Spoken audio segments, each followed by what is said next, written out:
If you like movies, check out my movie review channel. Every single movie title you see on the screen, I have a video about coming out within the next 2 weeks. I'm uploading a video every day for 2 weeks, so definitely make sure you're subscribed there. The link is in the description below. I got some other stuff on there too, some like breakdowns of certain scenes I like and things like that, so check it out. All right, time to give my official prediction for who I have winning Super Bowl 57. I already did it on the podcast, but not all of you have time for an hour-long podcast, so if you do not, we will instead talk about it here. I'll give you kind of the highlights of why I am deciding that Team Bleep will win the Super Bowl, and you will find out who that is at the end of this video. Let's start off here with what you see on the screen.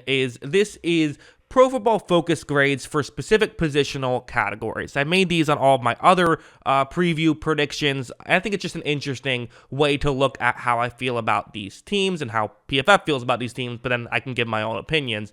You see that, a lot of good stuff here, which is to be expected when we're dealing with two teams in the Super Bowl. Kansas City's passing was second highest graded in football. Only Joe Burrow was above Mahomes in that category. Worth mentioning, that's not factoring in rushing ability, only throwing ability. Also, receiving was third best in football. So everyone talks about, well, the Chiefs, what are their receivers? Even if they're healthy, how good are these receivers? Well, PFF was a big fan of their receivers. A big part of that is Travis Kelce counts in this, right? It's just who's running a route. That's all that matters here. So that's obviously going to be a massive role. But also, they just have a lot of guys who can come in and play well. They might not have these star names, but they have guys who can come in and can perform. And at the end of the day, that's all that really matters, right? Doesn't matter what the name on the back of your jersey is. All that matters is how well you're performing.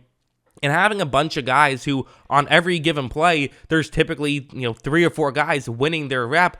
Well, that's sometimes more valuable than just having one guy who can do it.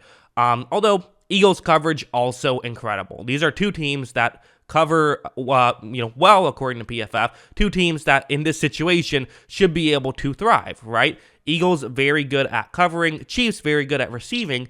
A lot of times, though, in today's NFL, good offense beats good defense, and that's going to be the question here.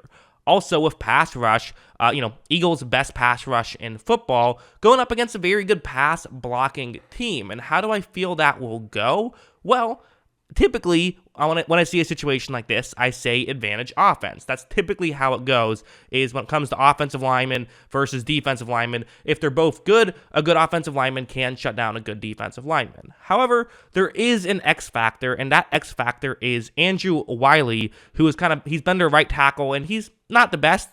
He was their right tackle when they were in the Super Bowl 2 years ago. He is the weak link of this team, so potentially maybe it's not necessarily getting pressure from all sides, but getting pressure from one specific side. Also, the running game, Kansas City should be able to run the ball effectively if they want to. They run block third best in football, according to PFF. The running itself hasn't been spectacular, but with Pacheco out there, it's been much better. Pacheco is the 20th rated running back out of like 60 total guys, but kind of the other players who were out there were graded a lot worse if you like PFF grades, or if you just look at use your eyes, you can see Pacheco's been clearly the better back.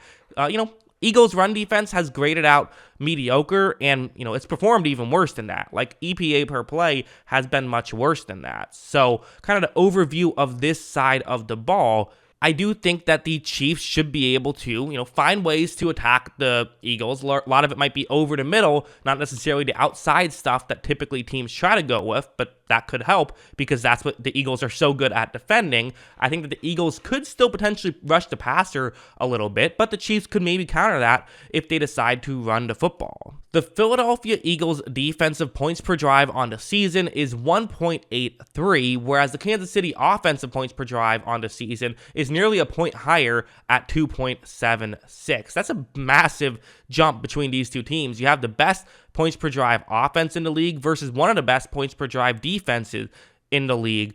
My prediction, I'm going 2.4, which feels about right to me. That is a pretty massive jump going from Kansas City's offense of 2.76 down to 2.4. That's actually holding them pretty well. And, again, that's typically how it works. A lot of people would think that in a situation like this, you just want to split the difference, and it would be maybe closer to 2.3 or 2.2. But that's just not the way it typically works because, like I said, there are times when good offense just beats good defense. That can't be how it works. So if this is an 11-drive game, I am saying I am giving the Chiefs 26 points. So definitely a solid offensive day, but I don't think that they'll thrive necessarily. I don't think that they'll be dominant. I do think the Eagles could come away with some key plays here, but I also think the Chiefs could as well. Meanwhile, on the other side of the ball, you have, again, a lot of good stuff here, right? The Eagles are 6th in both passing and receiving, which again, it may be one thing worth noting. Their receiving core actually graded worse than the Chiefs receiving core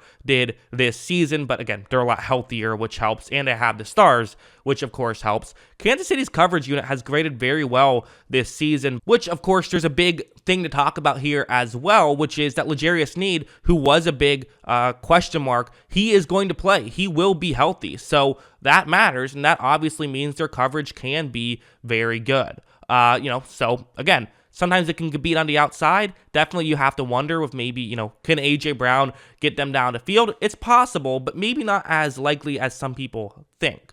Also, the pass blocking versus pass rushing is once again good on good. Chris Jones does a lot of the heavy lifting for the pass rush, but other guys can come through as well. The pass blocking, though, best in football, and honestly, calling it best in football still feels like a disservice to talking about how good it is. You just don't get pressure on the Eagles' offensive line. I don't think they're going to get pressure. I really don't. I'm not banking on any consistent pressure in this one. They run block not quite as good, but still incredibly well. And when Jalen Hurts runs, you get an extra blocker, which obviously helps.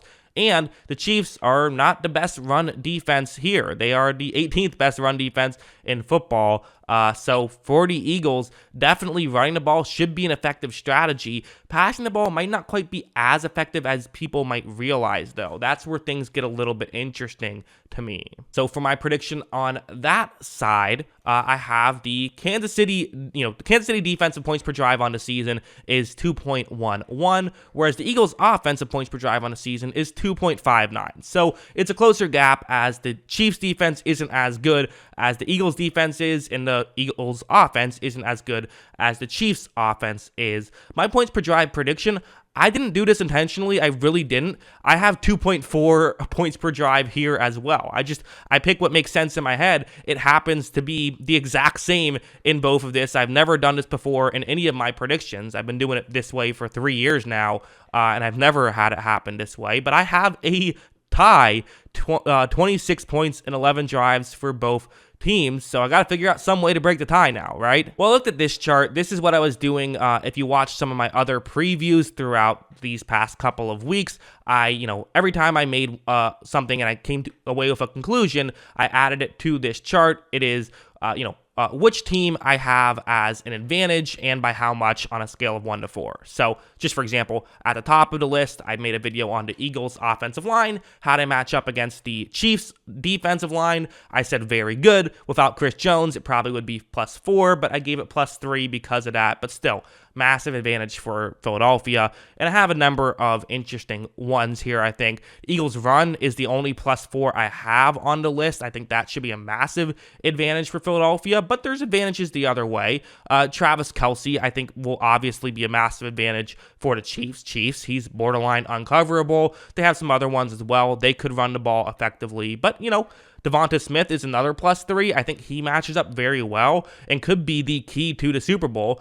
There's a chance he wins Super Bowl MVP. There really is. Dallas Goedert can play a role as well for all this stuff. The Chiefs' offensive line at the top of the list, I think, is advantage Chiefs, with the exception of Andrew Wiley, which is a question mark. The total ended up being +6 for Philadelphia, but as I said, every time I talked about this, basically, you can't just look at the total and say that's where my prediction is going to be. Like, the special teams for the Eagles being +2 isn't fair to say that is the equivalent of the Chiefs being able to run the ball effectively in this one. I don't think those are going to be a fair factor. Maybe it it will be, but probably not. So, and again, I made more videos on specific players for the Eagles than I did for the Chiefs. If I made a video on MVS, it would probably be more points in the Chiefs' direction. So it's a flawed way to look at it, but just again, a way to kind of keep track of what I've been saying throughout the course of these 2 weeks. So where do I go here? What do I have? Who do I predict to win Super Bowl 57? There's several ways I could go here, but I'm going with Mahomes. I just am. Give me Patrick Mahomes. Give me the Chiefs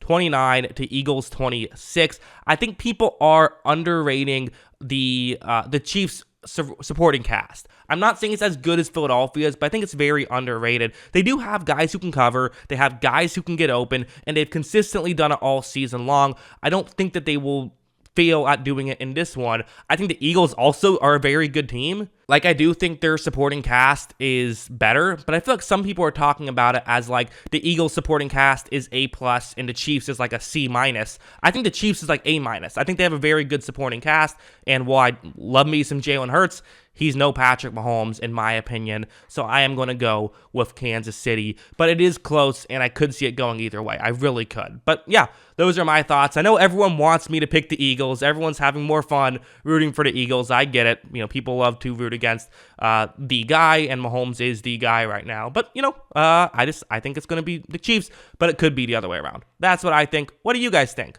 Let me know in the comments below. Always love hearing from y'all. And of course, as always, thanks for watching.